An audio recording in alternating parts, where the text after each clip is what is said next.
waxaa arkaysaa lamaane odaygii oo maaragtay gurigiisa joogo oo caruurtiisa iyo xaaskiisa ka warqabin oo waxyaaba siyaasad iyo waxyaaba loo joogo ku mashquulsan. Ama waxaa arkaysaa hooyadii oo mobile qabsatay oo gurigii maaragtay iska dayacan yahay. Waxaa arkaysaa caruurtii iyo waalidiintii oo iska warqabin.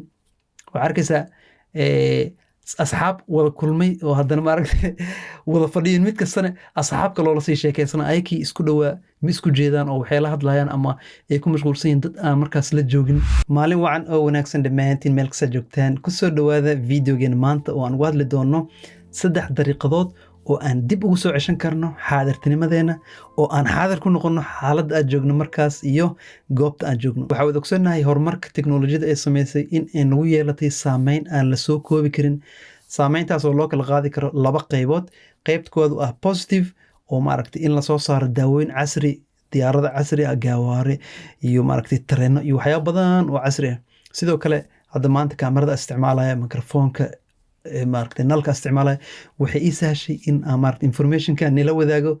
Sidoo kale mobilka wuxuu noo sahlay inaad dad meel fog joogo aan la hadalno oo aan u baahnay maaragtay inaan u safarno. Sidoo kale teknolojiyadda waxay nagu yeelatay saameyn oo negative ama aan fiicnayn. Saameyntaas oo la soo koobi karin ayadana waxyaabaha aan rabo inaan ka taabto videogan saameynta negative ee nagu yeelatay ayaa ah maaragtay in aan noqono dad maqana jooga ah anagoo maaragtay xaaladda markaas taagan ama meesha goobta joogno ama guriga ama shaqada ama jidka baan ka socono. Waxaa laga yaabaa inaa meesha jir ahaan u joogno laakiin maskixiyan inaan maqannahay oo meel kale aan ku maqannahay. waxaa arkaysaa lamaane odaygii oo maaragtay gurigiisa joogo oo caruurtiisa iyo xaaskiisa ka warqabin oo waxyaaba siyaasad iyo waxyaaba loo joogo ku mashquulsan. Ama waxaa arkaysaa hooyadii oo mobile qabsatay oo gurigii maaragtay iska dayacan yahay. Waxaa arkaysaa caruurtii iyo waalidiintii oo iska warqabin. Waxaa arkaysaa asxaab wada kulmay oo haddana maaragtay wada fadhiyin mid kastana asxaabka loola sii sheekaysana ayakii isku dhowaa ma isku jeedaan oo waxay la hadlayaan ama ay ku mashquulsan yihiin dad aan markaas la joogin. Marka teknolojiyadda waxyaabaha negative-ka keentay ma la soo koobi karo. Laakiin videogan insha Allah waxaa kugula wadaagi doonaa sida maaragtay haddii aad dareemto in maqana jooga noqoto oo gurigaada ama shaqada ama banaankaba adoo jooga haddii aad iska dareemto in aad ku mashquulshay telefoonkaaga oo aad rabto inaad dib u soo laabato oo maskaxdaada iyo maankaaga dib ugu soo celiso goobta aad joogto markaas. insha Allah 3 qodob oo waxaa jirta oo aan jeclahay anigana badan aan sameeyo in aan kula wadaago videogan insha Allah. Intaan guda galin 3 qodob waxaa jeclaan lahaa marka hore haddii aad Facebook naga daawanayso fadlan nagu caawi like.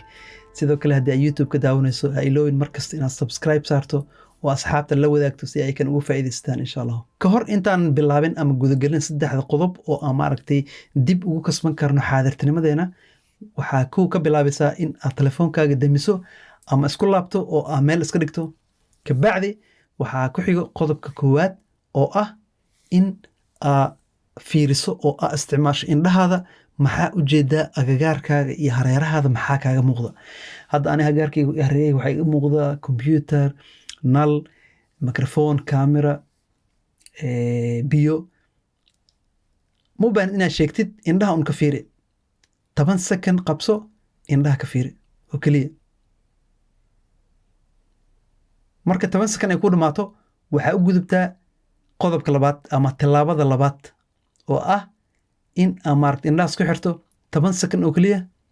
indhaha isku xir haddaa socotana waa inaad fadhiisataa adigoo socdo indhaha ma xiri kartid. waxaa laga yaabaa inaad meel ku dhacdo inaad fadhiisatid oo haddii aad guriga joogto ama shaqada joogto ama bas ka saaran tahay 10 second indhaha isku xir oo dhegeyso maxaa maqashaa.